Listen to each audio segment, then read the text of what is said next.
Every piece of work in Purple Mash can be shared using a link or a QR code. If a user wants to share the file they're working on, they can go up to the menu and they can click on Share. They must have saved it first. When they click on Share, the top of the Share menu is Share Link. Here I can copy out the link, the embed code or the QR code. If I click on the QR code, it will zoom in and I can right-click and copy or save the image. If I open a new tab and paste the link I've copied into the address bar, you'll see the file will open.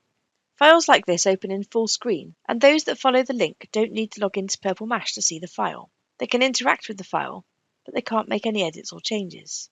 I could also have shared that file from the work area. In my work folder, I've saved that file, and in the details of this file, I've got a menu.